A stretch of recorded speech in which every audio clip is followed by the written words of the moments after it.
Welkom bij Omroep Friesland, de finale dag van het IFK Scootjesielen 2019.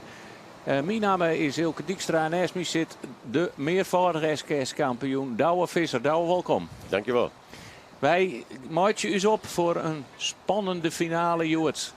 2 kandidaten voor het ereskavat en dan het heerste plakje hebben we het over. De nummers 1 en 2. En dat is Ilkje 2, Jeroen de Vos. En daar sikke heerskop, juster mooi pech naar de kant daar.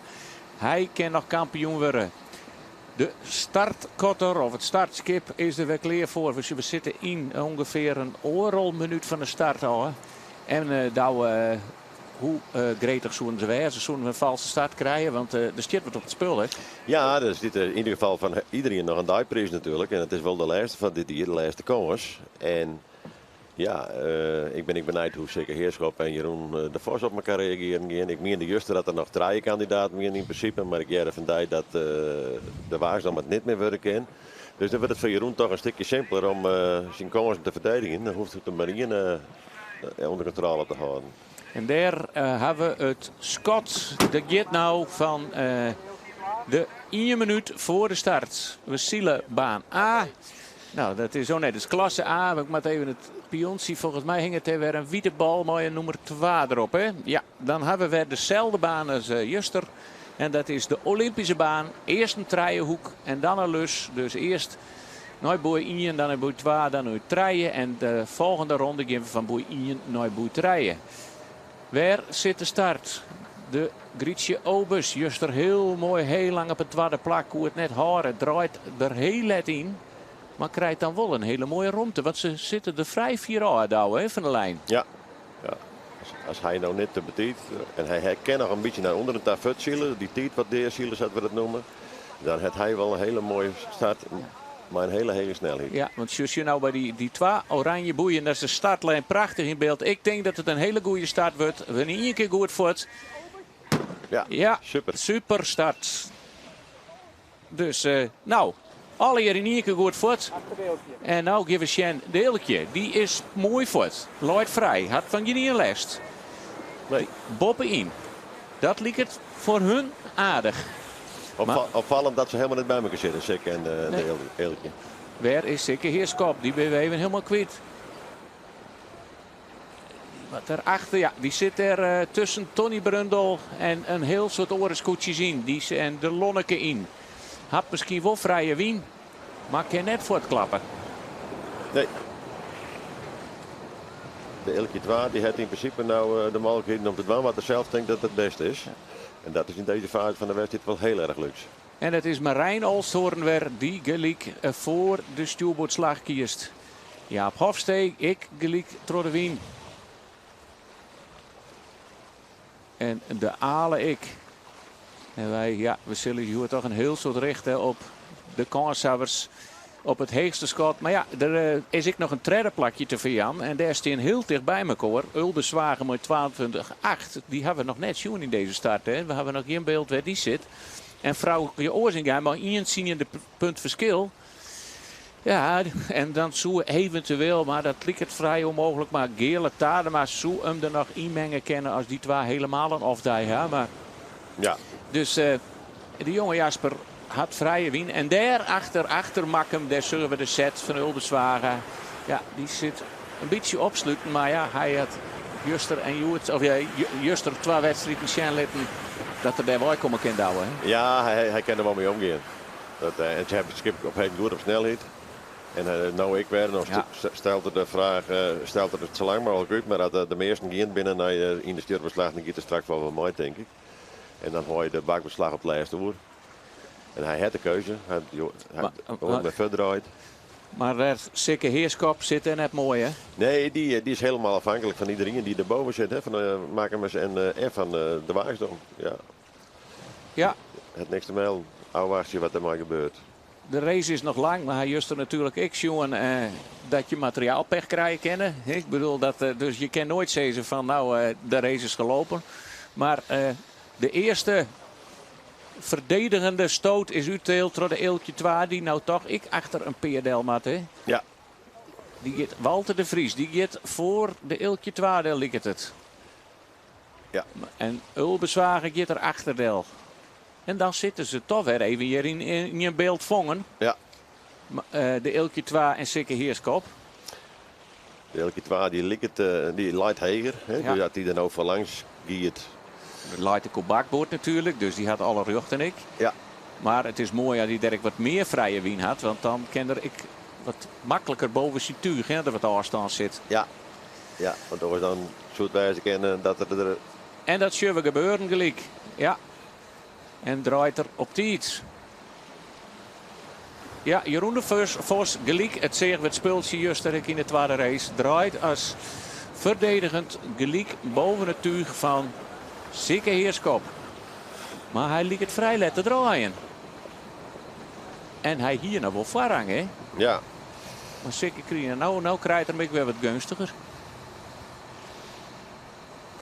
Het is heel moeilijk te zien op zo vanuit de camerapositie, maar het lijkt erop dat er, nou ja, ik hier ook maar even terug zit, lekker Ja, zo zeggen. hij draaide vrij betiet. Sikke had geen last van hem. Nee. En dit ben misschien toch wat te zenuwen bij Jeroen de Vos. Want hij hier gewoon wat rossielen kent. Hij laai op voorrangskoers. En nou kende ik nog van de A wat lijst krijgen. ja, want die zit er, Jester Mar zit er nou weer wat boppen. En ja, let ik net vier, dat ik om die prijzen. De Ilkje kniept hem helemaal omheen. Ja. Ja, nou dat is wel heel spannend. een twijfelachtige manoeuvre van Jeroen de Vos. Ik ben dat dan de zenuwen. Ja, hij gaat afkniepen of hij krijgt lijst aan de Jester Mars. Ja, hij is, ja. En hij houdt hem heeg. Marijn Olstoren, die hier eerst die stuurboordslag maken. Ja. Die gaat nou al op de bopste ton aan. En het liep het kruisrak nog wel kwatter als Juster douwen. Ja. En ze krijgen hem daar op die kant ook heeg. Zo krijg zijn, dan krijg hoe komen die buien er langs waaien. En op welk moment, maar ze krijgen hem heeg daar. Walter de Vries, die is Juster met een DSQ eruit rekkertje. Sikke Heerskop en die liep het je prachtig als eerst om de bopste tonnen heen te gaan. En die ben ik benijd met wat voor fok die zielt. Want ja, die hier een verkeerd foknoemer. Die had 4 strafpunten op Roen. Ja, wel heel jammer voor zijn klassering. Heel jammer, want ooit zie je die ik nog heel dicht bij een podiumplak zitten. Ja, ik kan een mooie oorrennen, mooie draai. En gelijk een heel groot god. En dan is het toch weer Ulbezwaga. Die net zo mooi lieken te starten. Die hier toch heel mooi voortkomt. Jester Mar als tweede om de tonnen. Oh, mak hem. Dan moet je al wat vallen voor oren skippen. En naar de scoort. En dan net Hutgen nog mooi in douwen. Dan is het links sturen. Hè? Ja, dat moet wel met elkaar opgaan in dit soort situaties. Met Saffelarien. Want anders dan lukt hem gewoon ondersteboven.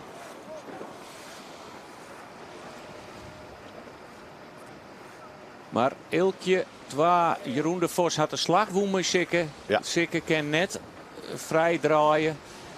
En ze moeten achter het hele velddel.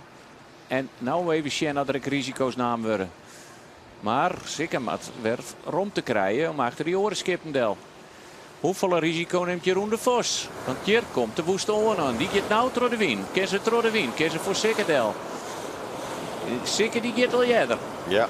Die denkt dat er van die positie de ton al helemaal kan. Nou, wat zullen we zien? Het wordt spannend. Wat een beetje dwars uitzetten door de golven. En de kraanlijnen zit er nog in bij Sikke. Ja, die zit wat te stief. Die zit wat te stief. Ja, dan zie je ik net Hudder. Nee. Dat zullen we in Grutzeil. Maar dat redden ze mooi. Ja, keurig. En dan had je Roen de Vos. Ja, hij lijkt natuurlijk in een goede positie nou. Waar die vlak achter Sikke Heerskop zit. Maar hij had hem toch even in... even een beetje vergalopeerd in die eerste slag. Ja, hij hier een 100 meter verder moet. Dat hij beter geweest. Dat hij er meer controle houden in de situatie. Maar goed, dit is hier verder op zich. Het klassement technisch dan net verloren gaan. Maar er moeten niet al te veel skippen tussen komen natuurlijk. Dus je moest er wel controle houden blijven. Als de Vos is. En nou moest de controle weer te krijgen. Als, Tom Brundel. Heel soort moeite bij de bovenste tonnen. Ja, en dan niet wegen, hè. Ja. Dat is nog even een extra factor. Die hebben echt een heleboel invloed nou. Zeker als... Ja, zeker. Ja. Ja. Het lukt. Het lukt. Ja, ik nog net een heel lekker kampioenschap zielt. Nee, Stiert op een joggende plak. dat Het klassement. is eigenlijk niet wat we van hem verwachten. Maar even waarom naar de boeirondingen. Op het eerste plak wie het... ja, ik ben het al helemaal kwijt zelfs. Wij hinden we er alweer op het eerste. Walter de Vries, ja. En Jester maar op een tweede plak. En die Jester maar de Zwa en de Sets. Die reisje we nou in beeld van Zwaga. Weer in de top 3. Ja, die shield een ijzersterk kampioenschap. Het wordt steeds jammerder van die eerste perikelen die er hand had in de reeks. Ja. Maar die gewond aan boord en maar het DSQ. Want had dat allemaal een beetje oorsbeteerd wie dan hier echt mooi dient om de prijs niet hoor. Nou, dan komt er een lastige boei. Ja. Dat is maar Schaffelawien. Is dat toch eigenlijk altijd weer een avontuur? Hoe komt het spel oer? Wordt alles heel... Zeker dat de skipper maar dichterbij me gekomen. Dat ze wat op elkaar beginnen te letten. Dan heb je daar ik werk van. Dan is de aandacht soms net helemaal bij het werk. En dan kennen ze maar Sukkerhudewien. Kennen ze maar weer een vervelende dingen gebeuren. Dus echt de concentratie houden en de kop erbij. Iedereen aan boord met die rol blowen. De skipper en de adviseur sturen. En de rest van de mensen met echt met werk blowen. Want dan gaat het samen mis. Nou, ze varen hier elkaar mooi vrij, Cassien. De houdt erom afstand, die weegt niks. Ze kennen last van elkaar mooi de zeil doornemen.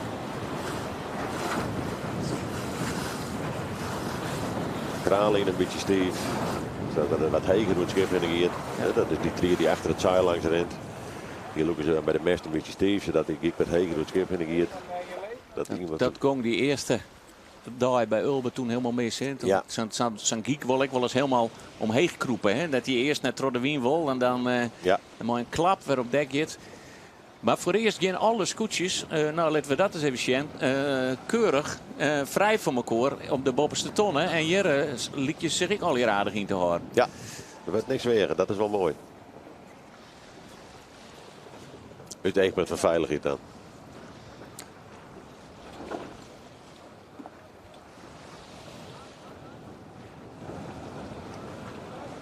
Dat je hier het zaak heel hard en je komt maar mooi op de boei. Hè? Dan kan je in de cruiserak dan waarschijnlijk verkoord naar je boten worden. Maar je moet je eigenlijk net... Rom eromheen, hè, de eeltje. Ja, keurig. Die, als zij geen gekke dingen, geen materiaalpech. En ja, en dat is dat materiaalpech. Dat is mooi deze omstandigheden. Ik net verwonderlijk, hè? Nee. Ik bedoel, dat komt erop aan, hè? Dat zegt dat krijg ik bij de Wilde Wietse. Hè? kwam zeggen we mooi in beeld hoe de hut dat die scoort. Hoe giert en dan in die blokken klapt. Ja. Het is er in principe alle op maken. Maar ja, alles gaat ooit een keer kapot. Hè. Je weet alleen nog net wanneer. En dit zijn natuurlijk wel de omstandigheden binnen dat heel makkelijk gebeuren kan. Iedereen het heel aardig inreeft. Dus het is Captain in Cruiserak Exchange. Heel mooi onder controle. Dus het wordt echt uitgevochten op de vlagen en dan op de tactische mogelijkheden. Hier is nog iemand maar in de vlagen. Oh, dan hebben we toch wel weer, nou ja, dat zoek ik een dag zonder reden vlagen is een dag net zield. Ja. Dat geldt zowel voor in de IFK's als in de SK's. Hebben we dit hier volop vlagen en protesten. Jongen. En hier ik weer Gerrit Huisman ertussen. Ja, mooi dat. Ben ze boor aan boord. Dat zit er links daar bij de ton. Het wist ik weer heel krap. Nee, Bob op het ton. Bob op het ton. Dat is, ja, die Gerrit Huisman. Dit hier ik net een gelukkig kampioenschap. Nou ja, leermomenten. Ja. Nemen we dat dan maar. Zo ben ik nou jong. Ja, nee, dat mag je zeker in deze fase mag dat gebeuren. Maar ja, het begint te krek van de voorzijde. Je kan de slag niet winnen. Je moet je beheersen en gewoon oorsluiten. En ik Cruiserak je kan maar afwassen. Ja, proberen we toch en dan krijg je dit. Ja, want hij kreeg van de morgen nog een protestserum. Waar daar wezen van Juster, Gerrit Huisman. En daar trok hij op een viertje plak op degradatie. Maar Oh, en dan hebben we, ja, weer nog even in een herhelling. Achter op het skip. En toen op de ton. En dan met de oren hier ik heel het uitwieken. Want dan lezen ze even stil. Hè. En dan, daar hou je geen rekening mee. Het is achter het scootje. Nee, dan moet je er vaak naar weer ondersturen. Hè, om de skip weer vrij te varen. Dat is, dat verwacht het helemaal niet. Dus dan kun je zijn verkeers is het even de aandacht bij. Hij zit er zelf ook bovenop als achterliggend skip. Ja. Hier de twee koprenners voor Joert. Walter de Vries, uit Sleert en Jestermar, het dorp Jestermar. Nou, uit Jestermar natuurlijk. Gele Tadema. Wil ze het buiswetter zien u zijn camera onspot. En het kind deze er nog tussen. Ja, dan zien we correct even mist. En daar zeggen we toch nog even de jonge Jasper. De dijwinnaar van Juster. Tenminste de tweede race. Heel dol achterin. Ja. Ja, heel bijzonder. Dat hier wat Juster ik hoor, maar het veld is blijkbaar echt heel sterk en goed om elkaar wegen. Want de ene dive is de winnaar en de andere dive is achterin. En zo is dat in de kampioen en ik. De kampioen van vorig jaar, die kan samen dat hier erop kan die achterin landen in de degradatiegevaar. Dat hing het van hele liedje denk je zo. Sikke Heerskop. Zit zijn rivaal achter hem. En die snijdt heel mooi de ton aan. Deeltje 2. Je meter te volle. Wat doet Jeroen de Vos? Zielt hij rug terug? Of gaat hij straks gelijk in dezelfde slag mooi? Ja. Wat zou stoot aan? Ik zou er mooi gaan. Als ze twijfelen. De fok valt wat in. Ja.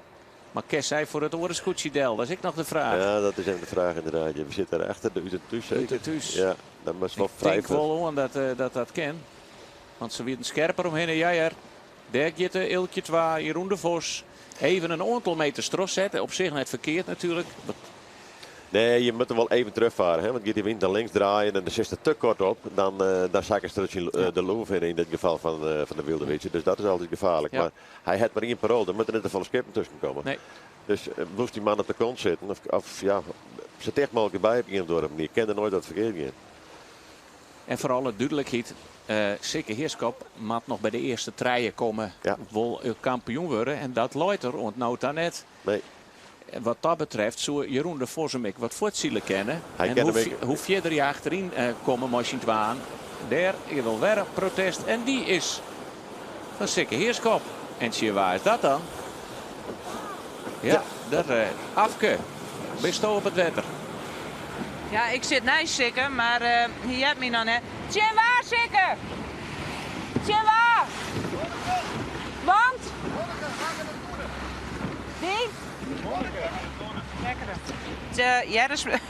Jij is meer azen, Ilke. Nou, ik jij zeker jij dan de stoot jij. Dus. Nou, daar hebben we goede microfoons. Nou ja, de Lonneke dus, want die rekken de tonnen, zei er. Oké, en zitten wij hier de Lonneke nog even een beetje mist, maar ziet hij nog voor hun? Dat denk ik wel, hè?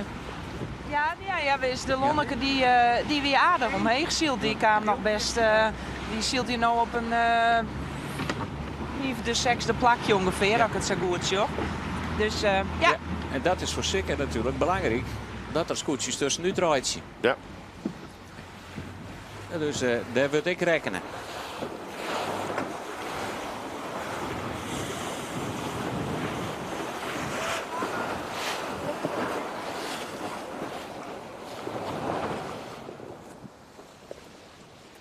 Ja, ik krijg mooi zien dat bij Zeker Heerskop proberen ze bijvoorbeeld de wilde wiets proberen ze echt heel heeg te varen. Soms zie je een beetje heger als helemaal optimaal is, maar om zo dicht mogelijk op de lijn van de Ilke het water komen. In deze slag. Zodat als ze straks verdraaien gaan, dat ze proberen ze hem weer onder controle te krijgen. Ja. Ze zijn vrij betiet eruit, lijkt het, hè? Dus, ja. Er komt Marijn Alstoorn, de Immanuel. Nou, die heeft het werk van Wien. Maar die moet er achter de wilde wietse langs. Dus die spelen hier al in het spel op dit moment.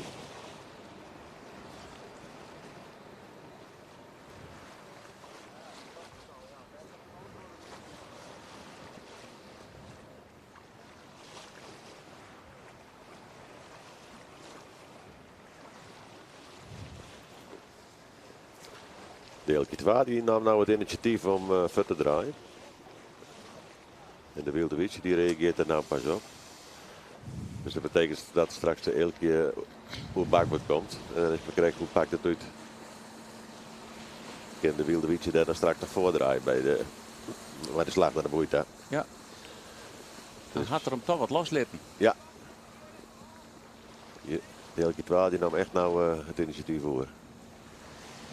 Ja, dan hebben ik nog de scootjes onderin. Want je degradeerde ik uit deze klasse waai. En dan op het 16e plak Ron Sieper daar. Nou, die is wist van zijn degradatie.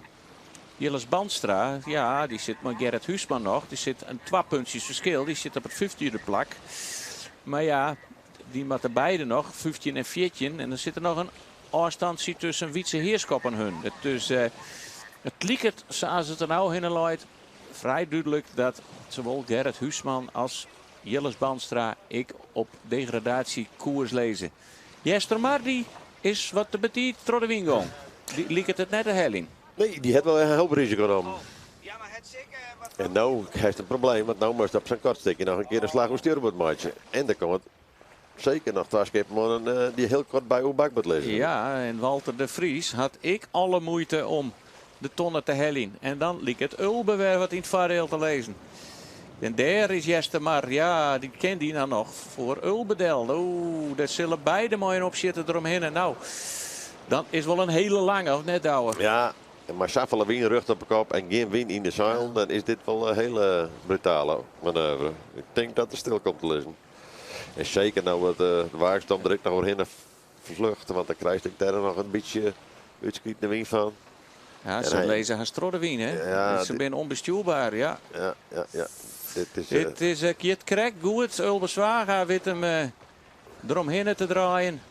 Maar ja, Jester Mark kan beter zorgen dat ze nog even op snelheid komen. En per beziekje voor Makkemdel te komen. Ja.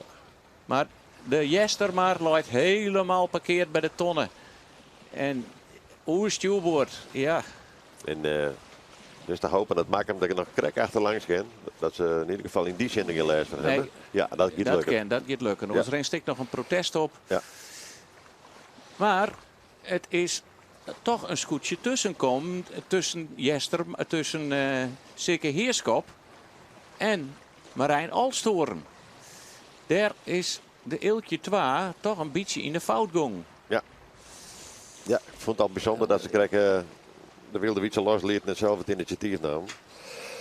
Er is voor eerst nog niks aan de hand, maar ja, in ertussen ken ik 2. En oh.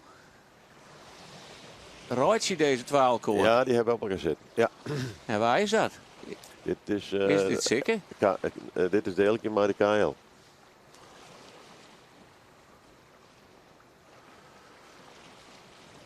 Nou. Die KL die draaide in het aanvaringsgebied. Ja. Maar Jeroen de Vos had daar geen schuld om, maar wel een heleboel les van.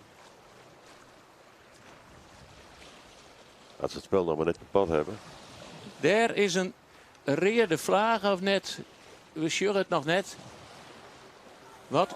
Ja, we hebben een onvaringsjoen tussen Marijn Alsthoorn en de Eeltje 2. En misschien kunnen we die straks even in een beeldje weer ompakken. En hier gaat het helemaal fout tussen.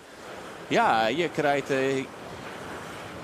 Waar krijg je geen romte? Dat ligt de Utentuus. Ja. Die heeft romte te krijgen. Ja, die zit je in de ton aan. Ja. En die had ik al een protest. En dat is de Lonneke. Ja, jammer. Ja. Hier en dat hier ik heel nog net hoeden, want ze hier nog snelheid genoeg. Ja, hier zat hem heen kennen, de Lonneke. En de arbiter die de zwart-witte vlagen omheen.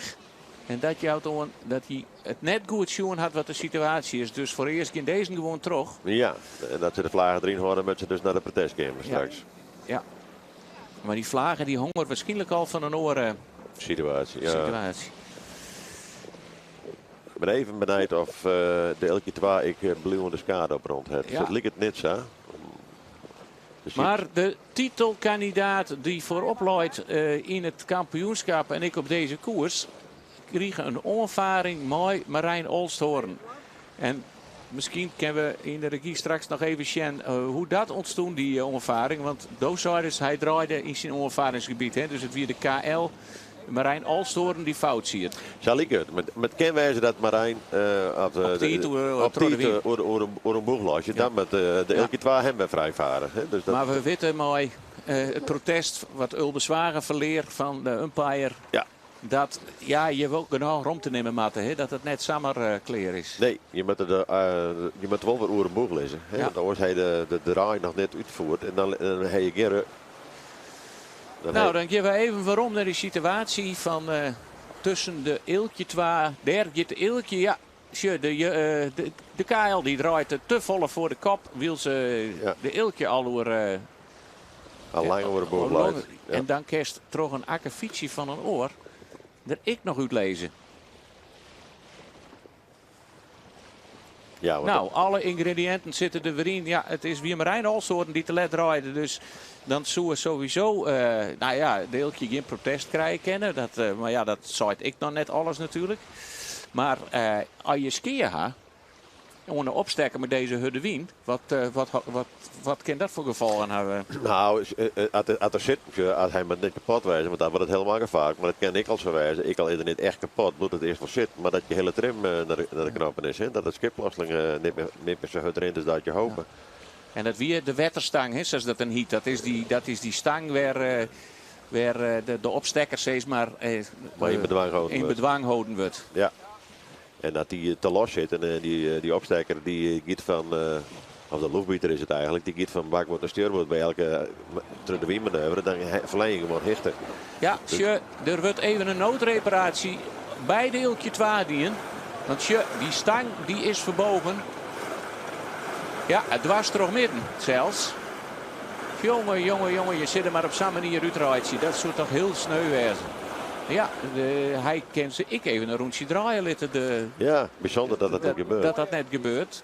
We zijn er ik net toch van overtuigd, zeker zelf. Nee. Maar ik vind het mooi dat ze in ieder geval die takel aan boord hebben. Dan kijk je dan nog wat. Ja. Maar dat die spanning fut is, dan ben je echt in de cruiseraak en dan wil het niet meer. Ja. Dan krijg je hechten niet meer. En de kans dat, want het is natuurlijk een stief ding, die opstekker, dat is een stiel ding, dat er te volle krachten opkomen en dat hij omboegt of zelfs nog... Oh, knap. Nou, ze zijn erop berekenen. Ja. Maar, weer even een extra spanning in de titelstrijd. Jongen. Ja, nou, we beginnen eens even de volgende ontnoud thuis even opnemen. Want we kennen nu zijn adrenaline. Ik heb een beetje een zakje douwen. Als eerste om de bopperste tonnen wie ik Walter de Vries. En op de tweede plak wie het Gele Tadema. Oh, ik zit even... Ja. De hele Tadema die als tweede om de tonnen komt. Ulbe Zwaga en stredde. Fjouwer Klaas Cuperus. 5 Jelles Bandstra. 6 Marijn Alstoren. 6 Sikke Heerskop. 8 Jeroen de Vos. 9 Wietse Heerskop. 10 Gerrit Huisman. Alve Florian Zwart. En 12 Ron Sieperda. 13 Jaap Hofstee. 14 Tom Brundel. 15 Arjen de Jong. En 16 de jonge Jasper van Vrouwtje Oorzinga. Maar ondertussen... binnen er alweer heel wat wisselingen west. Bij de tweede Boppenboei die ik even pakken. Want hebben we nog de hele tijd. En dan toch ik alleen nog de top even. Tot de titelkandidaten. Daar hebben we Walter de Vries weer als eerste. Ulbe Zwaga een plakje opschoot. Nou, het tweede plak. En op de derde plak luidt dan al Klaas Cuperus. Vierde, we zien die hele zwiere moeilijke manoeuvre van Gele Tadema. En op 5 Sikke Heerskop. 6 Marijn Alstoren en 6 Jeroen de Vos. Dus Sikke had nog 2 in heli om op kampioenskoers te komen. En dan moeten er nog 3 scootjes tussen hem en Jeroen de Vos. Want ja, dat is het verschil. Moet ik nog overbrugd worden. Op het stuit is het nog heel tijd dus de Eeltje 2 die in de gunstige positie loopt. Ja, had hij er gewoon tegen achter varen bleef. Heel defensief varen. Geen risico's erin. Zorg dat hij de zaak heel horen. Dat is echt belangrijk. Dan heeft het onder controle. Maar ja, dat moet je wel steeds aan bewust worden. En er gebeuren soms dingen met terug uit je verleiden worden tot acties. De waakstrom die het klap ophellen en gaat nou bij mij zien met veel mooi. Mooi verdedigende slag. Waarbij soms bij het verdedigen incalculeren dat je meters verlenen. Maar ten opzichte van de meesten die achter je komen. Maar dat is op deze manier niet het geval. Je kan zelfs winnen. Als je wat heger zit en de wien, iets krimpende wien in dit geval wat jij krijgt. Dan kan dat je een enorm voordeel opleveren. Nou, en dan hebben we nog even een oortussenstand. De wien lijkt het wat ouder te nemen. Hè? Dit lijkt het even iets rustiger. Maar Steven van der Bles, die normaal de track en trace doet. Nou, ja, die hebben we net bij de IFKS. Heel spietig voor u altijd en voor de meesten. Het is altijd heel mooi te zien voor de skippers na de tijd. Hè, om de hele race te analyseren. Prachtig mooi. Ja, dat is een yield kwestie natuurlijk. En dat is spietig. Maar je hebt het luid heeft bij Zwaga. Ja. Maar die houdt dus een tussenstand terug. En dat is wel even leuk om te vernemen. Daar is het nou Ulbe Zwaga die op een tweede plak op het podium zit. Sure. Die is zeker, maar in zien je de punt voorbij. Als ze erheen lezen, ze nou binnen. Nou, we hier door minder Wien. Ulbe Zwaga die kiest er dus voor om een u te reven. Ja, en hij probeert dat natuurlijk zo gauw mogelijk als eerste te doen. Dan kent wij ze dat er daarmee terug als eerste te wijzen. Dat nog weer een beetje inhellen op de voorste skippen. Ja. En dan is die kans dat het wat natuurlijk wat starig van Grutter. Maar hij die het in de orde wie ze rekken. Dat is ik wel bijzonder. Hè? Want dan je zegt het nou ik. Hè? Hij zien, normaal beziek je dat in het vader wie ze rekte. Want dan hij je net zo volle druk in tuig. Nee. Maar en nou kan hij er haast net optimaal bij krijgen. Nee. Dit slagje. Hij is heel haastig. Want hij weet dat de wedstrijd straks natuurlijk gerouwd is. En met direct zal hem op elkaar erbij zetten. Om proberen de aandacht te achterhalen zodat er werk in tussen komt. Walter de Vries dat ook nog krijgt net deze keer. Of hebben we het nou wel horen in de kennen. Dat zo kennen. Dat kennen we hier wel in de chat met deze camerapositie.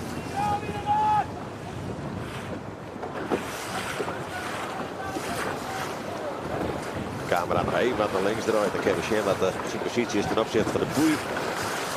Dat is heel bepalend. Het is krap. Hij gaat al door de wien, maar...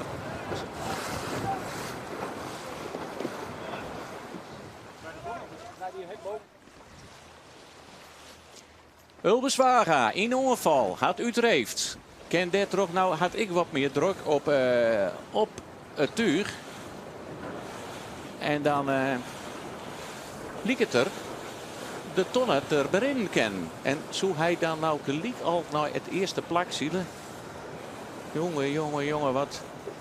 Hij kent volle heger. Ja, had hem dit slagen, is het wel een monstertrucje.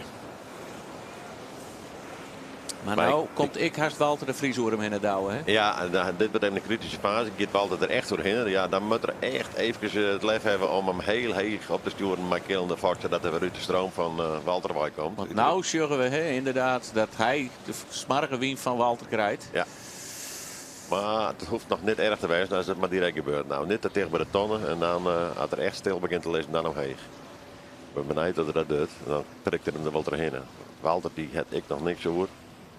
Dus als hij nou vrij van Walter omheen prikken kan, gewoon een soort opschitter, maar dan 4 verder tonnen om in de vrije wien weer te krijgen. Ja, want hij moet even onder dat tuig bij komen. Hij is even nou al extreem opsturen. Hè. Hij hoort, dat gaat er al zo.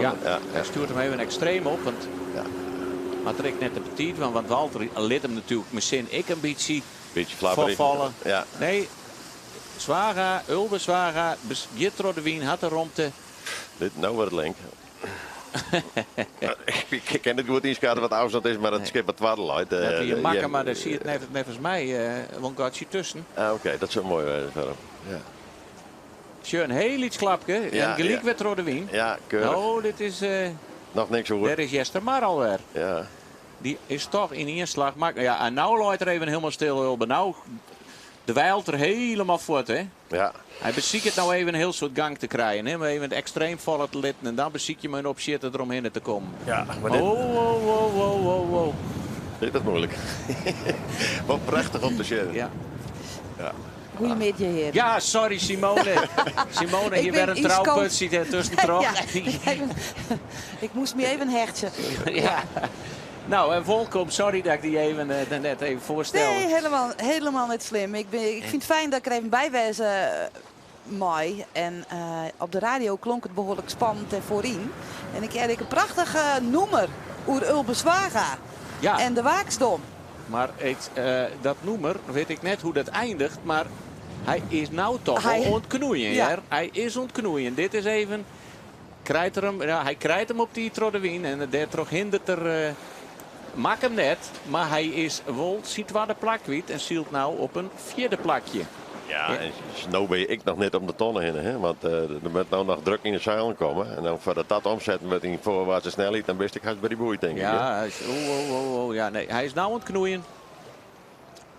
Rijdt er dit op? Nou begint het schip een beetje Oei. vooruit te gaan. Hele beetje. Maar hij scoot ik helemaal naar die tonnen, toch? Afke, kist het zien wat er al hier op het wetter gebeurt.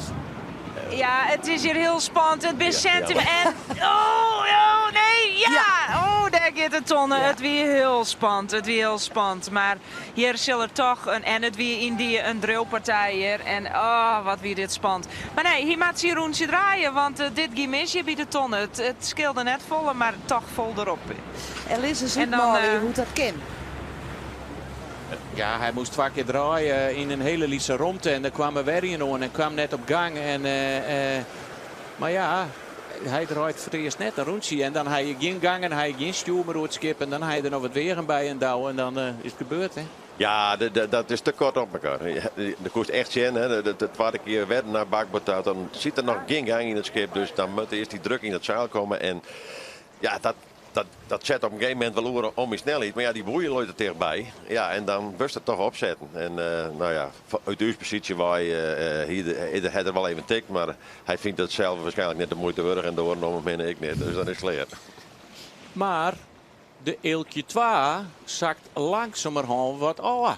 Want daar is ik Tom Brundel die oor hem gaat. Afke, wat is er op het Onderhand. wetter?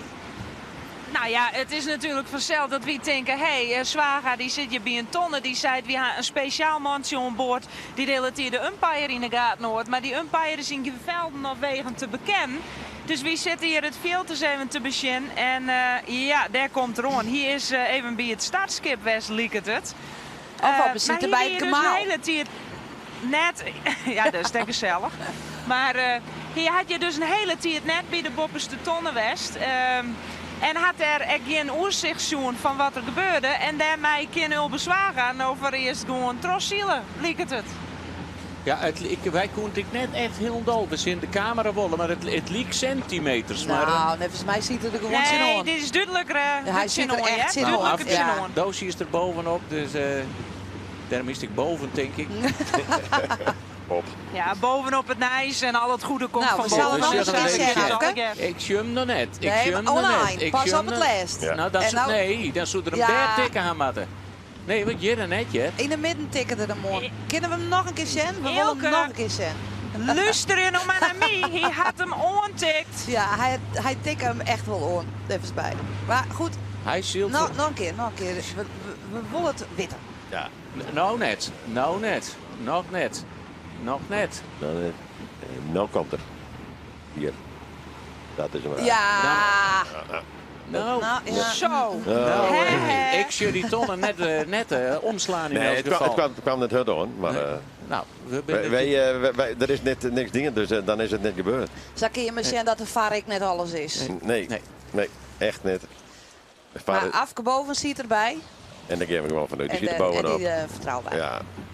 Maar er staan is natuurlijk, het wordt spannender en spannender, want het is zeker Heerskop die niet voren vaart en de Eelkje 2 die achteruit zakt. En als je in je hinnen krijgen, dan komen er meer, hè?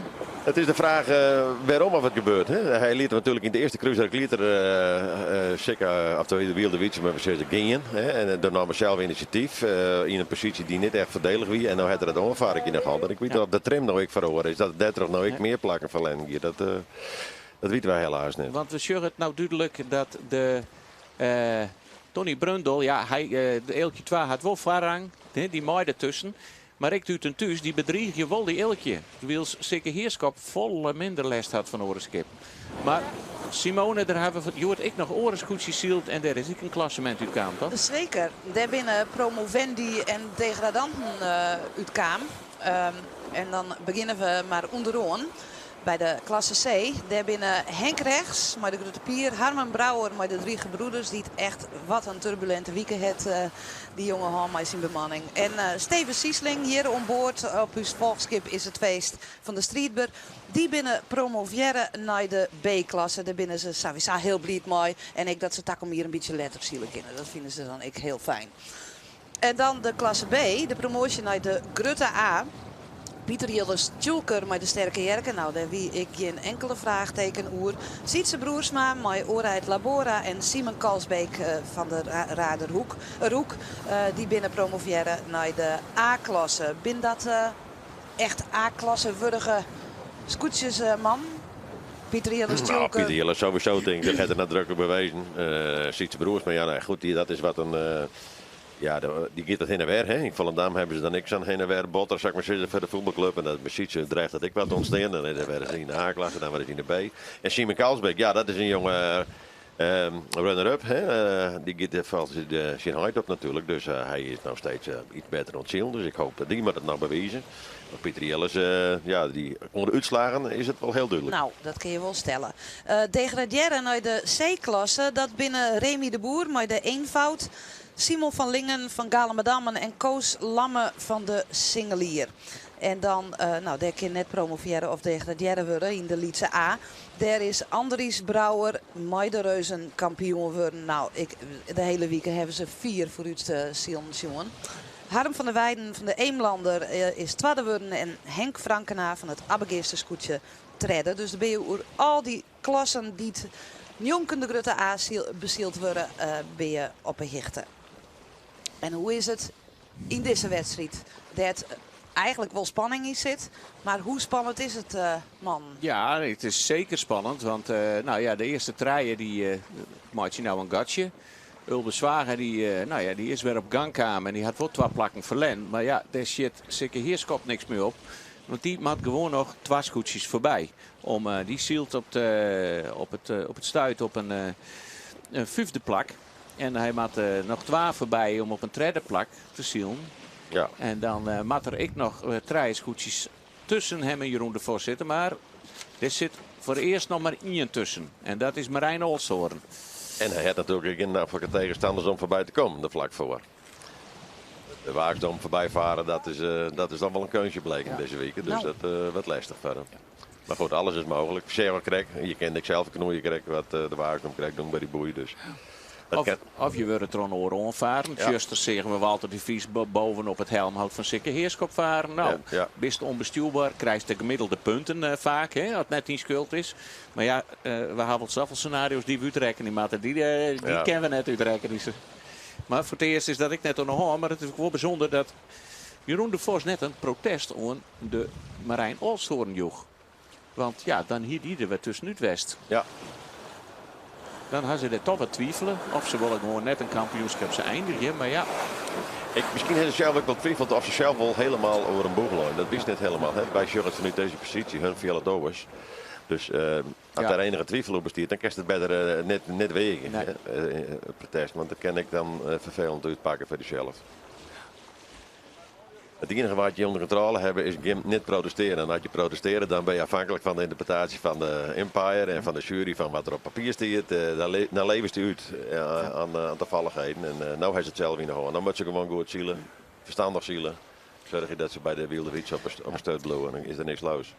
Het enigste wat er verloren is in de stand is dat het tweede en derde plakje op het podium dan hebben we het even de hele tijd over het kampioenschap. Waar oername is toch zeker Heerskop ten koste van de Ulbe Zwager die die moeite hier om de tonnen te hellen. Ik denk dat ze zich op de Waagsdom dat net realiseerd hebben. Dat ze toen al op het tweede plak lopen. Het hoogst haalbare. Want dat was hoe dus staan actie natuurlijk voor. Goed, ja, dat zou mij ook komen. Ja, wat daar je ontzielen binnen, dan denk je net in die zin in punten. Dus dan ben je Nee, gewoon op zo'n laatste dag je het net? Ja, net in die actie. Wel letterlijk. Ja, oké. Maar op zo'n moment dan heb ik, je wilde die tonnen bestellen, want je hebt besloten. Want ik ging nou hoe bak met naar die tonnen toe en dan zit dat net helemaal mooi, maar die wien en die valt er net even lekker in. Ja, dat vind ik dan heel vervelend als je de verkeerde keuze maken hebt. Dus dan kiest onwillekeurig een gevecht om of soms waar je net winnen kan.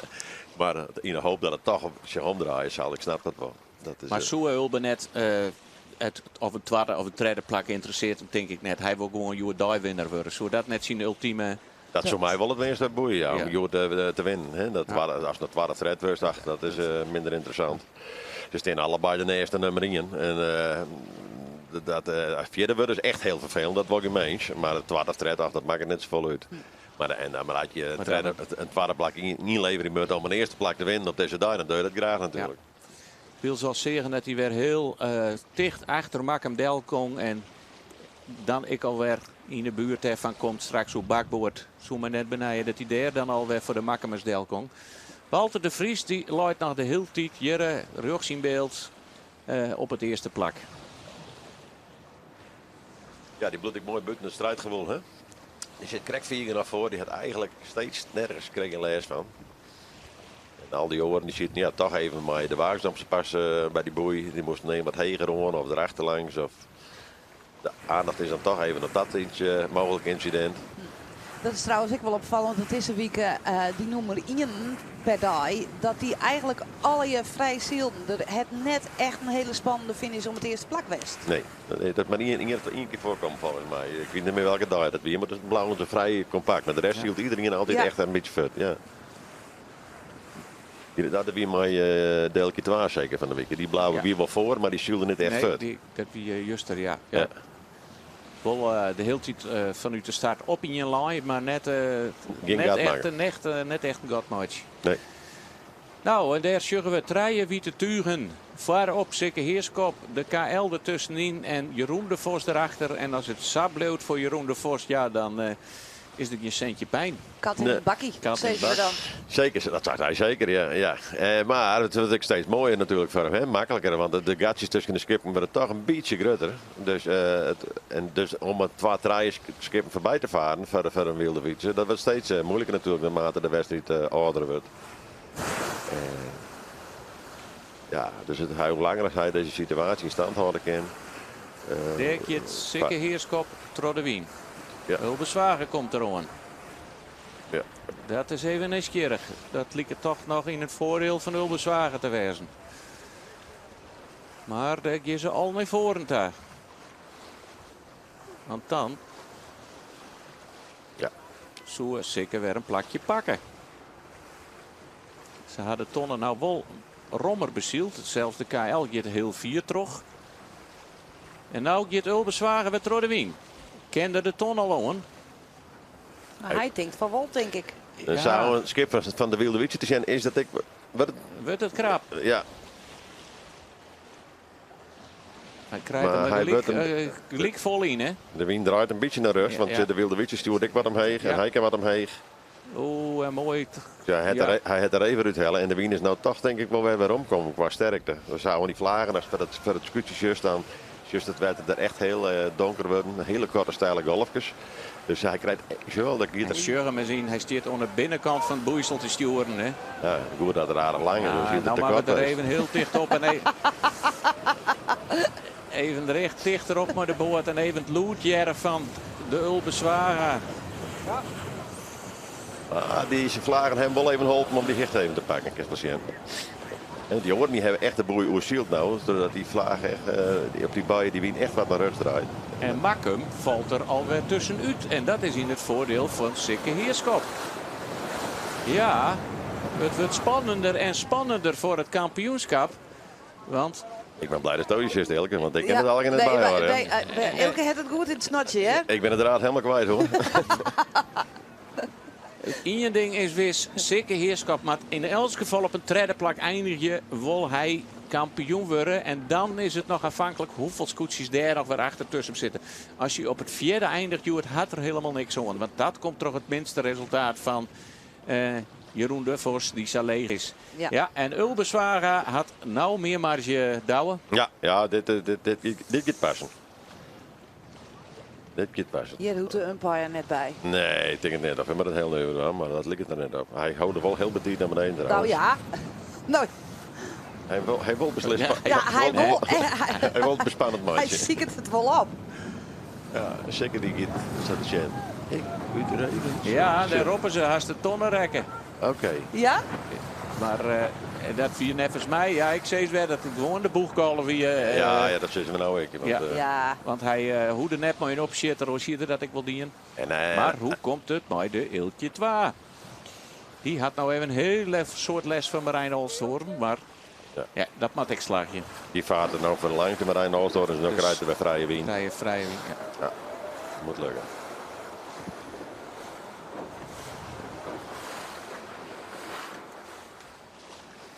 En hoeveel zit er nou tussen, zegt ook?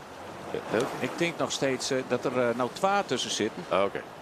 Want het is Makkem Dus zeker. en Ze wilden iets met gewoon hier naar voren dan maar die muts sowieso nog gered worden in de dag uitslag. en daar moet er nog weer een oor niet tussen Ja. bij Jeroen de Vos. Voorlopig nog niks aan de hoorn. maar er haast wel een Excel-bestand En van dan mij. is het een ex-equo. Nou ja, oh ja, daar is ik weer een theorie Ja, hoor. Hè? zeker. Vertel. Als er 3 tussen zitten, dan wordt het een ex-equo. En dan is Jeroen de Vos in het voordeel. Oh, Want? Die had een tweede plakje erbij. oh ja. En die had zeker net. Nee. Nee. Ze hebben beiden in. Ja, ze hebben En beide dan een geldt eerste. van hij, nou, is er hoeveel twaan hij zielt? Nou, die had zeker net helle. Dus het gaat hetzelfde als bij voetbal op doelsaldo haast. ja, nou, het Ja. zak je het zien, ja. Ja. En dan hier in Michiel is het altijd het minste resultaat, steeds maar. Ja. Hè? Dat, Ja. nou, het beste dan. Hè? Zo min mogelijk punten. Tony Brundel is hier een beetje kwijt, deeltje 2. Uit een thuis erachter. Ja, en dan hebben we een heel soort in de achterlijn die we haast Stuart nog helemaal net neemt. Zwarte Wieven net mooi bij. Dat is voor de laatste dagen ik net meer. De jonge Jasper, wie het helemaal achterin. Ja, Is heel nog- bijzonder. Ja, Dat is soeverein dat ze eerst een beetje ziel. Ja. Want het dacht echt van nou, in de munt die Ron het ik net echt goed. En dan hebben ze dat waarschijnlijk in de midden, hebben ze dat even tussen de beide wedstrijden in, hebben ze dat wat bijtjoend. En dat ding Ron als een tierenlier. En dan komen ze er toch net echt uit. Heel bijzonder. Nou, de Lonneke die is nou trouwens voor hun dwan zit hij er ik redelijk bij. Hè? Want die ben van de week geregeld laatste voorlaatste. Dit zie je nou ik. Dus dat kent toch ik wel.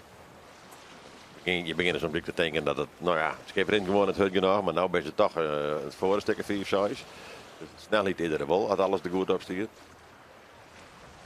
Dan is het altijd heel, dat je er dan zit te zien en denk je nou. Waarom zou dat nou zo wezen? En dat kan je van de kant aan nooit. Nee. Dat is het je vielen niks, je zegt eigenlijk niks. Het is altijd 4 voet. Maar dan vreest hij wel al waarom was een schip aan de ene dag was een hut en de andere dag niet zo hut. En dat is altijd weer spannend. Ja, dat vrees ik me altijd uit. Dat blijft altijd een interessante vraag. maar dat skip bleef toch hetzelfde? Ja, nee, dat gaat puur om de bediening. Hoe zet je het erop? Hè? De foxile en hoe zitten de meesten in een veld? Dat stukje, dat schip is een ding. Ik Ja. noem een schip is een vehikel. Het ene vehikel is wat mooier dan het vehikel. Maar het schip doet een vehikel. Het gaat om alles wat erop stiert. Het zeilen, de fok en de meesten, vooral de meesten. Waarom is dat zo'n verschil? Dat wordt altijd weer een vraag. En een interessante vraag. Kun je uw topvorm spreken? Ik bij Nou, scootse dat bemanningen? zeker. Ja, zeker. Van ze binnen in topvorm? Ja, ik bedoel, we vinden het heel normaal dat Feyenoord of Ajax of zo ze niet net in vorm is of een week of 14 dagen. Maar dat we zelf op een scootje zitten, dan beginnen we daar welke dag in vorm binnen. En dat het net maar zit, dan leidt het dan de vak op het zeilen om Ja, omstandigheden, maar net om jezelf. Zo redeneren we altijd. Maar je kent ik soms wel gewoon net in vorm zijn natuurlijk. Dat scheelt per dag, maar soms heb je wel eens een hele jaar dat je net in vorm bent. Om wat voor reden dan ik maar. Je heb ik nog een leven naast het scootje zielen. En dat kan zoveel invloed op je geestige gesteldheid hebben dat je het zielen net helemaal 100 punten is. Dat ken ik. En vertrouwen in een team, hoe wichtig is dat? Ja, dat is uitermate, daar draait het uiteindelijk om. Ja. Het vertrouwen van het team in elkaar en in de skipper en van de skipper naar de bemanning daar. Ja, dat maakt het team, dat bepaalt die rijkwijde, die mogelijkheden. Een mooie ronde trouwens. Echt heeg om de boei. Hij helpt je echt alles uit. Die hier achterom zitten, dat is de Wilde Wiets. Die heeft nou echt een vet probleem. Maar die krijgt hem zo heeg als netje. Nee. Oh, schitterend. Mooi om te zien. Ja, ik denk dat dat direct door de wingjes dan aardig is. Ja, zie je wel. Dat je, er al. Ja, je komt er altijd waardeloos bij. En dat komt omdat hulp om die tonnen heen direct een heel in de wien op zitten. Ja, en dan is de volgende dat dan correct te laat shirt en die kan er net op anticiperen. Dan gisteren gewoon, dan moest er Ja. bij.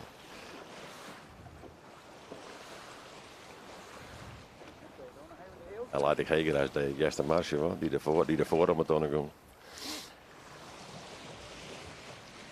Prima.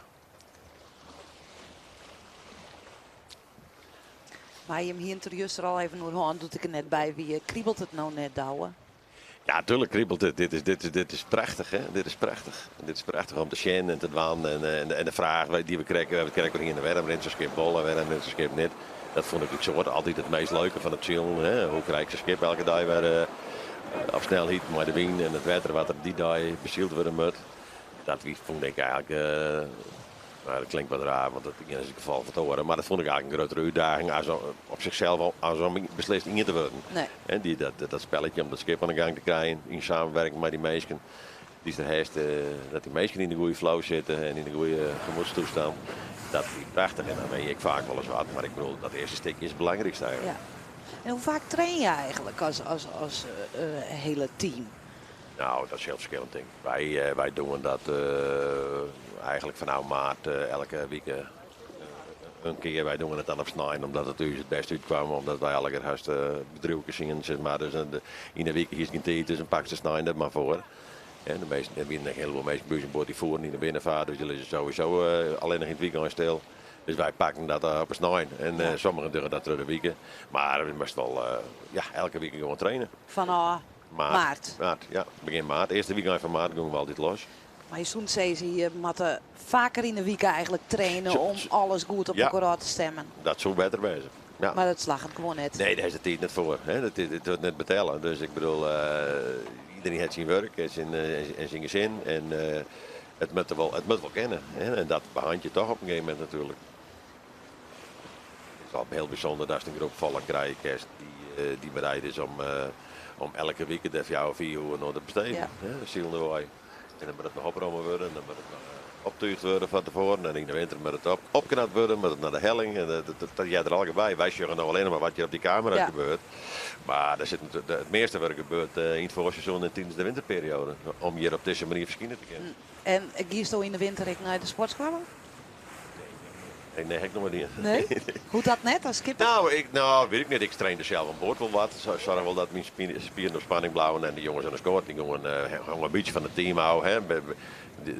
In het team, hier scoort de meesten niet in van nature van alles. Zo'n spierkracht en massa krijgen. Sommigen moesten echt naar de sportscholen. Dus dat wie per team verschillend. Daar ging geen stelregel voor. Dat moest niet zelf maar weten.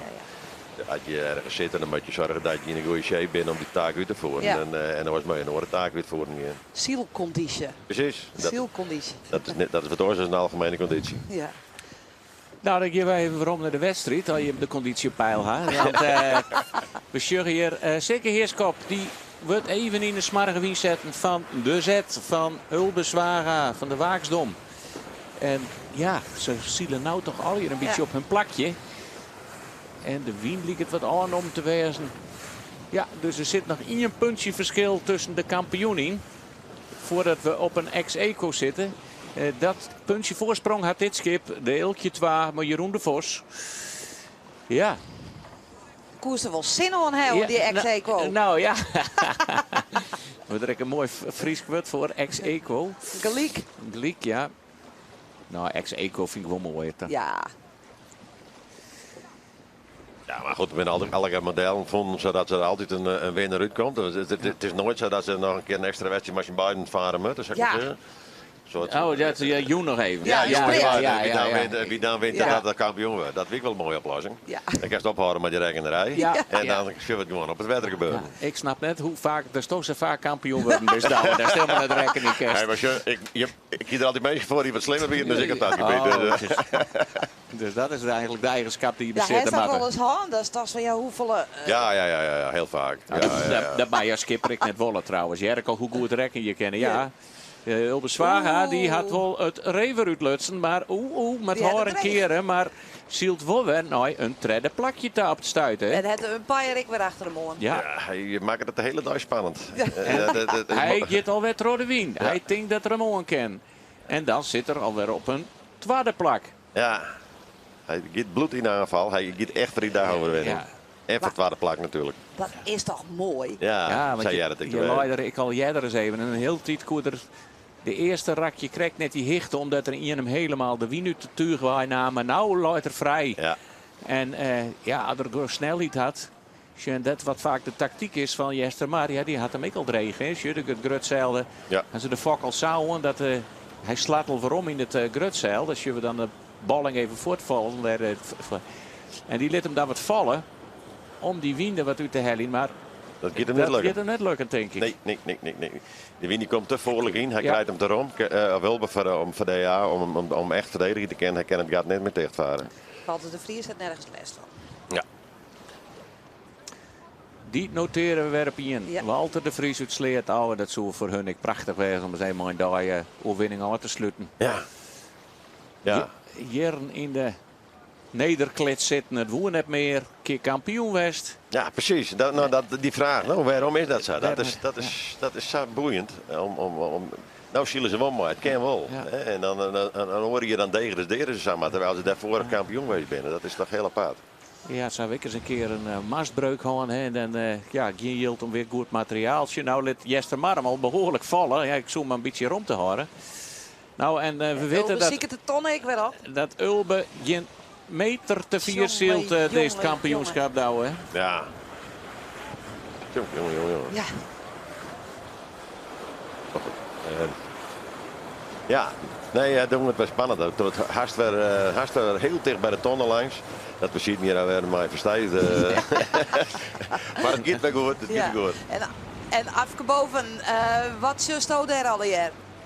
Nou, ik wil je hem toch heel graag even wijzen op deeltje 2 die daar een slagje pakt had. En krijgt liek het daar toch de Emanuel weer klopte has, is maar. Dus er zit nog op dit stuit weer inskip tussen Sikke en de Eeltje 2.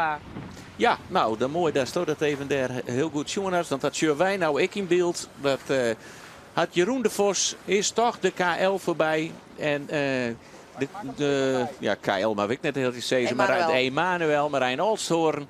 Ja, het is altijd zo makkelijk die letters in tuig. Maar, en daar zit Tony Brundel, ik weer bij. En die Harel Koor daar weer een beetje, ja, dat remmen we al hè, als je naast elkaar zielen. Dus dat is weer positief voor Jeroen de Vos.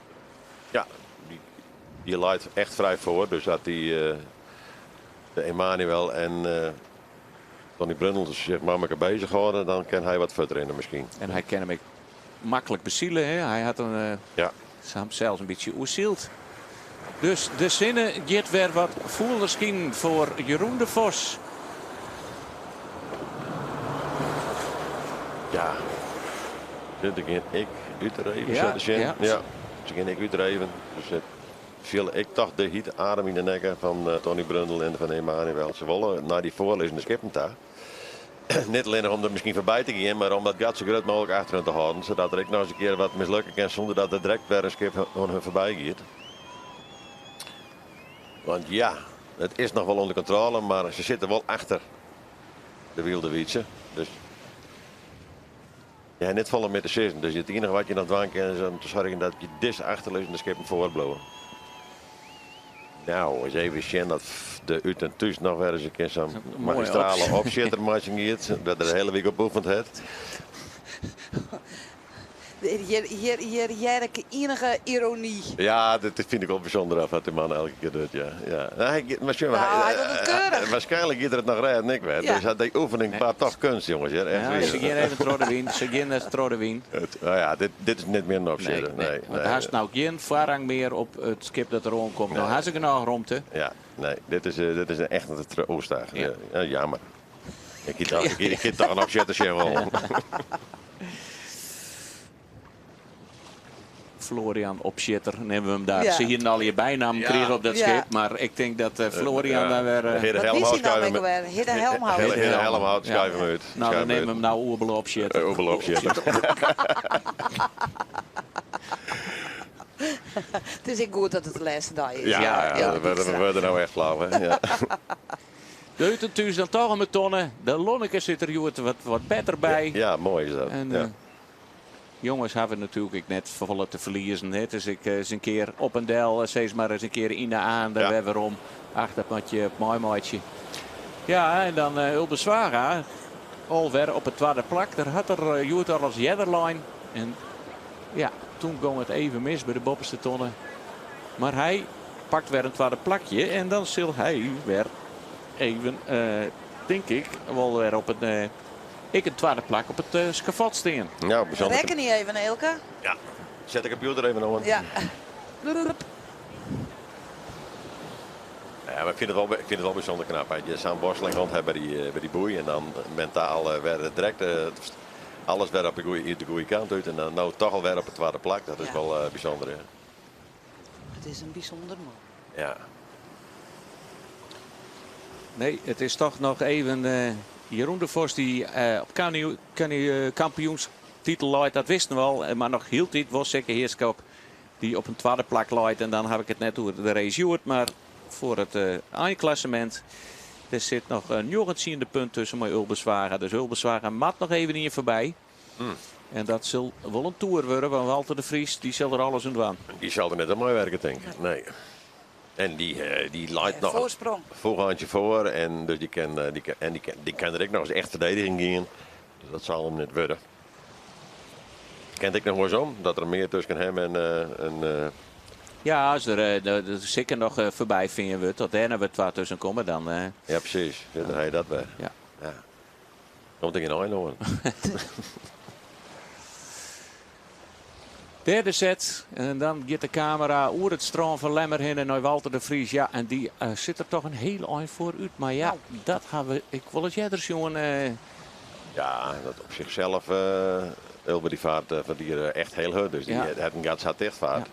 Maar goed, dan gaat de wedstrijd dik een keer op. En Walter die kan natuurlijk ook nog een heel eind het voorbijvaren van hun uitstellen. Terug er echt fanatiek op de verdediging. Hè? Te kort boven te bloemen. Ik denk niet dat dat gebeurt, maar ja goed, dat hebben we niet als vaker zijn. Dus. En we hebben, ja, de ridder al, ik zo krijg ze Ja, ondertussen een dik oer zielt. En de skippers worden wat langer, maar ik denk bij deze waarsomstandigheden wordt er net 90 minuten zielt. De finishvlagen, Simone. Ja. Ja, het einde verhaal haast. Ze krijgt ze dan ineens wel oud rond, hè? Ja, dat is echt oud. Simone slikt ervan. Ja, ik wil even maar echt een snikvoet. Nou, dan maatje we u op voor de Eindstreet. Ja, en wij praten al de sto rekkenst. Ja, wij zijn even niks straks. Nee, want ik ben verdwaald. Ja, nee, het is nog steeds Jeroen de Vos die op kampioenskoers leidt. 22,9. Sikke Heerskop leidt op 23,9 op dit moment.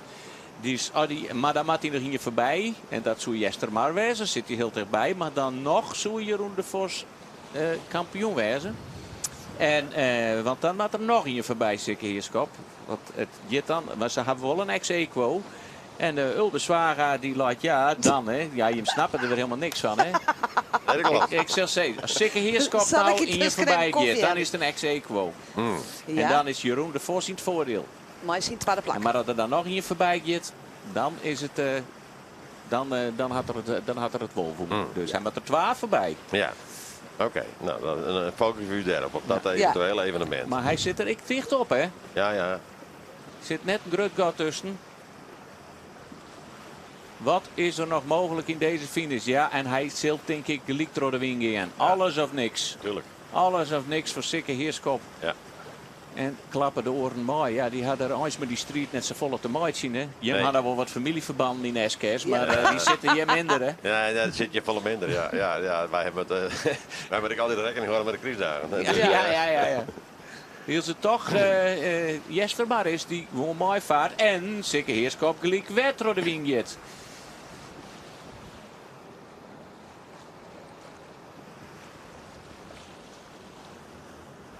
Dit omgeeft mij even meer. Daar is een noodzaakje van, maar fijn dat ze vast zelf beter voor de geest hebben. Het jaren wel letter nog wel eens in tier, denk ik. Ja. Als ze duggen dit al om, als straks de elke 2 om een tonne komt, om daar in ieder geval boven te lezen, dat ze daar alvast heel preventief op verdediging in. Maar ja, dat heeft heel weinig zin, nevens de berekeningen van die elke de krekken losleert. Ja. Die is nou verder te rekening. Ja, elke keer daardoor is er al. Dat misschien wel wat in de waar raken van al die rekenerijen. Maar We hopen dat het er straks weer omkomt om u te begeleiden. Want, Ja. ik ben de draad helemaal kwijt hoor. Maar we Ja. gaan ervan uit dat het weer is wat elke keer zei. Dus dan zielt Jeroen een gelopen race. Als er geen spannende dingen mee gebeuren. Zij is het. Of de elke 2, moet ik zeggen. En wie is het weer de nummer 12 van de DAI, Sjogge Ulberswaga? Ja. Ja, die redt het net meer om Nee, dat de is eerste plak te hebben. hartstikke jammer. Want het Ja. echt zielt als kampioenswaardig. Ja. En door die calamiteit in het begin van de race wordt dat hem nou net. Nou, dit weer echt een hier geweest waar het eigenlijk, nou ja. niet zo Hij vier- hier vliegend kampioen worden. Als Ja, je dat, dat- ja, je weet net hoe de uitslagen van die 2 wedstrijden west hier. Maar Nee, maar pak er maar eens een gemiddelde van wat de zielt heeft. Hè? Of dus nou een beetje onder het gemiddelde, dan hier nog samen geweest. Ja. Dus het is echt jammer. Ze gaan echt aan het praten. Het team draaide blijkbaar heel goed. Ze zielt nu elke keer weer van voor naar achter, van achter naar voren. ja. Dus ja, jammer dat het dan het slaagt. Maar goed, Delke 2 het heel gedegen zielt, heel vrijwel stabiel. risicoloos en heel Ja. stabiel. Dus dat is ook een manier. Ja. En die DSQ die erop rond had, ja, dat doe je toch zelf. Ja. Je weegt je in die situatie en die beoordeelt erover dan oors. Dus dat jou hem zelf beoordeeld hebben van nou het schip. Ja, die afhankelijkheid die moet je eigenlijk net willen. Hè? Dat moet je gewoon niet doen. Dat je ik ben kampioen worden. Ja.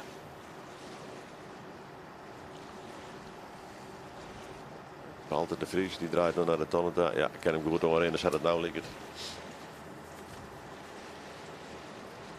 Ja, die tonnen dat het nou dan al de finish denk hè? Of Ja. zullen we dat, ja. Dat liep het mij ook. Jeroen de Vos keer door de wien. Want die moet ik nog een peer van hem aanhouden.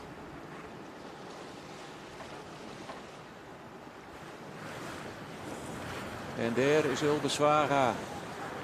Hij zal Walter de Vries net te pakken krijgen. Of er moet hele gekke dingen gebeuren, maar op normaal zeiltechnisch pakt hij nooit 2 eerste plakken, 2 tweede plakken en nog een tweede plakje erbij. Toch een hele mooie serie. Ulbe. Nou, we hier te krekken hoor van Ja. we hier te krekken hoor dat het toch wel heel bijzonder is Ja. hoe hij dit kampioenschap zielt het en dat. Maar Douwe zei ik terug van dat je straf krijgt, dat het ik maar die manier van zielen te krijgen. Ja. Dat hij jezelf ik ontrekken in. Dus werk Ja. aan de winkel zeggen we dan. Ja, nee, monsieur, die situatie we hebben nog wel aardig voor de geest, denk ik. Hè? Die bakbestuur Ja. met mij en mevrouw Joorzinga van de jonge Jasper. Dat ben net de situatie, waar die dwongen was. Die ziek er zelf op. Soms komt hij in protest. Soms, daar kan je Ja. niks aan doen. Maar dit is een hele duidelijke keuze. En die kan ik ook dan, die keuze. Nou ja, als het dan sauer is. Ja. Ja, dan Maar je goed, dat hij wie op dat moment. moment wie hij er Saffonoet zorgen Ja. dat hij net in de fout ging. Dat kan, ja. Maar je kan overtuigd verkeerd wezen. Ja. Ja. Maar ja, je moet aanzien, race in, die in al marges op bouwen. Hè? Dus Ja. dat risico is dan wel wat groter. Ja. Walter de Vries van Sleerts. Die koerst hier op de finish aan. En die kunnen we wel noteren. En ja, hier zal ik een vreugde wijzen hier. We hint er al even over. Het van de week 4 alles heeft. strafpunten om... Ja. Het van de week alles een keer twart is volgens mij. Nee, Ja, nee. Wow. vierde Wat? zonde, vierde zonde. Ah, oké. Nou, dan willen er echt wel een taak. Ja. Ja. Het spanbandje nog onder het helmhout van die onervaring. Of een droer dan. Het helmhout zit er boppen. Reefke nog in het grutzeil en in het fok. Of in de fok ging het net iets misschien. Nee, die is eruit gaan. En ze Ja. komen nou heel dicht op de finish hoor. Ja.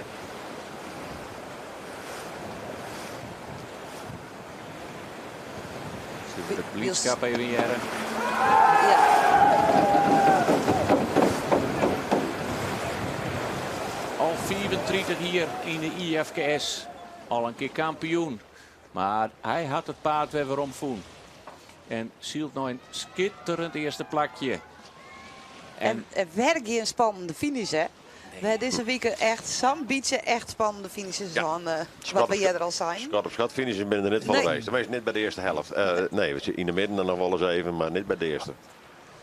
Ja, En daar zie ik ja, het gevjocht. Jeroen de Vos, die maakt al... Nee, al slaat er op. Dan wordt er al... dan wordt er nog kampioen. Het of de Ulberswaga... Dan wordt het wel hele rare Nee, hij had, berekeningen. dat size plakje is gewoon vast. Hij zien de, als die minste, zijn oorlook is 6 punten. Ja, Dus die Ja, als die hij, kan Als hij omslaat. deze wedstrijd kan hij aanloeken. Als hij het dus- als Ulberswagen omslaat of Jestermaar, dan komt er in de problemen. ja, precies. Ja. Ja. Ulbe slaat net om. Die gaat hier een tweede plak. Het is voor u makkelijk rekening.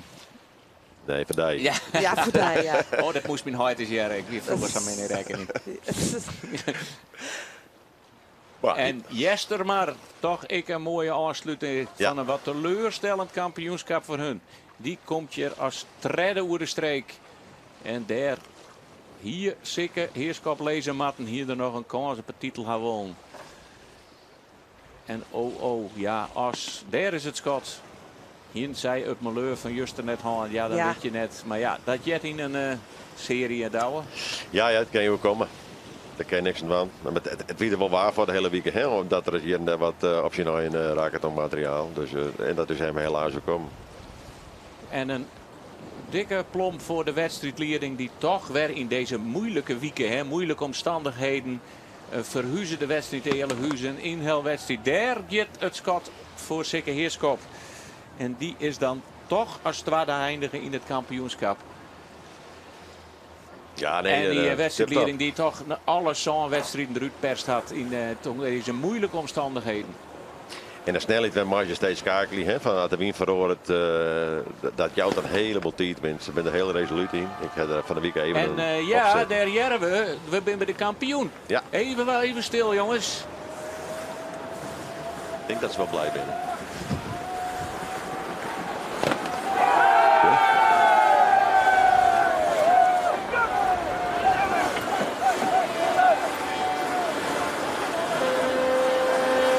Krijg toch ik altijd nog piekenveld. Nee, nou ik... Als ik die ontlading bij deze man sjocht, dan is het toch altijd weer Ja, even... dat is toch prachtig. Prachtig om te zien. Ja. En ik mooi dat het hun ook komt nou. Hè? Heel verwerkt. Jeroen de Vos, Ilkje 2, kampioen IFKS 2019 voor zijn tweede keer in zijn loopbaan. 2004 weer de laatste keer. Nou, daar had er heel lang op wachtje matten. Ja. En hij is er eigenlijk een beetje stiekem in richting dat kampioenschap. Ja, heel gedegen, onopvallend. Ja, gedegen en de eigen wieren op Sikke Heerskop ik riochten en nou ja, de akkefietjes met Ulbeswaga en intussen roegelen hij mooi terug. Nou, ik vind het hartstikke mooi. Het is een jongen die een heleboel doet voor de club. En niet dat dat een reden is waarom hij kampioen worden moet. Maar dan, dat is wel, wat mij betreft is dat ik een factor dat ik wil terugverhegen. Dus ik gun het hem van harte.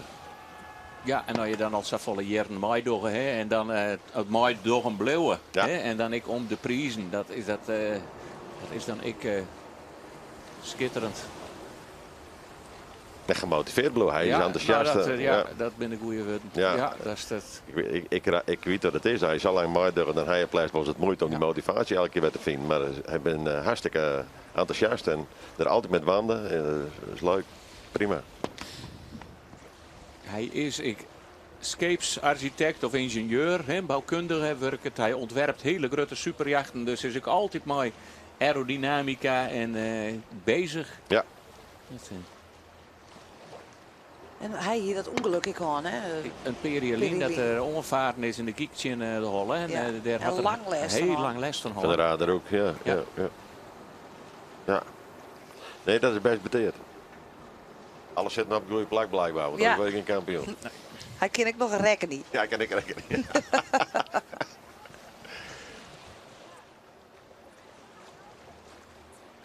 Ja, dan is het eindklassement als volgt. Dus Jeroen de Vos, Ian. Sikke Heerskop met 23,9 puntje erachter op 2. En Ulbeswagen met 19 punten erachter op 3. En dan is Walter de Vries, toch een handje op schoot. En die is op een 4e plak aan. En Gele Tadema op een 5e plak. Dus... ja, nou, dat is voor Walter de Vries ook mooi. Hè? Dan ben je 4 zeg maar, administratieve punten die er kregen. Die hadden nou futschild. Dus dan komt het op de plak bij de tussen. En ik zag dat er een camera onboord is bij de kampioen Jeroen de Vos en zijn bemanning. Dus ik neem aan dat wij haast oerskekeli kennen. Nou, de Ilkje 2. Wils die Wietse Heerskop binnenkomt. En hoe zit het met de degradanten, Rekkenmaster? Oh nee, dan krijg je even de tijd om te rekenen. We gaan heel gauw naar de kampioen van het IFKS kampioenschap 2019. En daar is Andor Faber. Hier komt de oor in Lokwezen hier, Roeredek, Jeroen de Vos van het Lokwezen bij dit kampioenschap. Wat een spannende zielerij, ga je hem de joert van maken? Ja, het was heel spannend. We dachten, we starten niet gelijk bovenop Sikke. We gaan pakken gewoon een lekker startje voor onszelf. Maar hij kruiste ons, we zijn gewoon met hem meegegaan. En hij kwam voor ons, omdat wij achterschepen langs moesten. En hij daar van kon profiteren, hij moest er ook achterlangs. Ik denk, we blijven gewoon bij hem in de buurt. Maar het zeilde heel moeilijk. Ik vond het heel moeilijk zeilen. We hadden juist lekker gevaren, al met harde wind deze week. Maar we hadden vandaag moesten gewoon heel erg ermee bezig. Hebben de drift er nog even uitgesneden. En we konden erbij blijven. We hadden zoiets van, we zitten een plekje tussen. Nou, klaar. Dan komt het goed. Nou, op een gegeven moment waren er 2 plakjes, waren er 3 plakjes. Hast hem nog knepen? Nee. Ik zag Walter voorin en Ulbe. Ik denk, nee, die pakt hij niet meer. Hij moest bij de eerste 2. Ik denk, nou, die pakt hij niet meer. Die zijn weg. Ja. Maar zei het weer een hele lastige zielerij. Door die hudde wien? Ja. Ja, dan stond ik een klein beetje golven, maar we hadden er gewoon moeite mee. Met winddraaientjes en het liep oké, maar het was gewoon uitdagend. En dat vinden we wel mooi. En dan kunnen we erover hebben hoe we dat beter kunnen doen. Dus dat is alleen maar leuk. Hoe zit het dan onder het helmhout? Als in deze wedstrijd waarin het kampioenschap beslist wordt? Nou ja, we hebben gewoon ook lekker gesteld. We zaten gelijk bij onze concurrent. Dus dat gaf gelijk een rustig gevoel.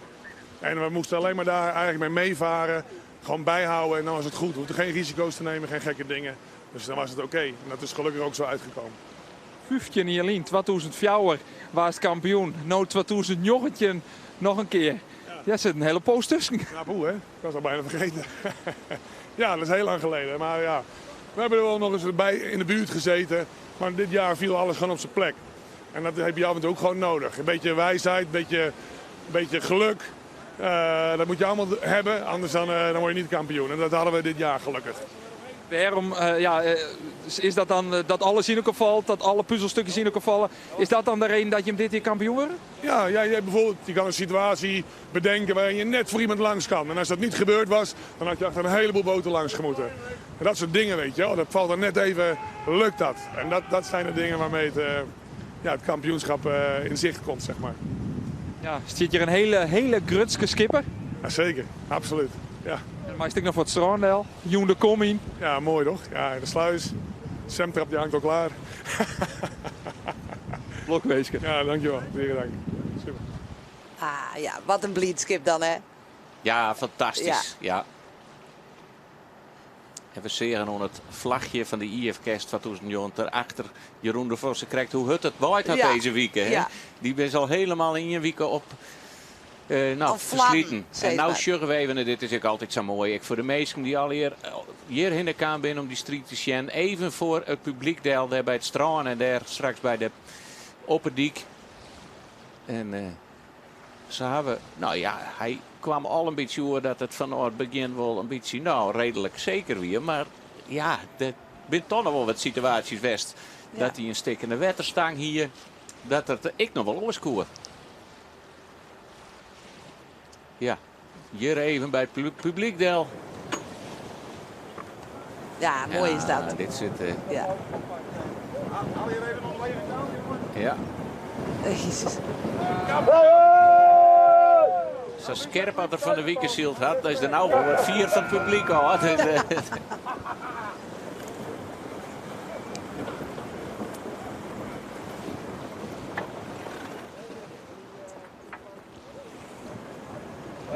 Ja, het is altijd een hele opluchting dit, hè, voor zijn ploeg. Ja. Prachtig.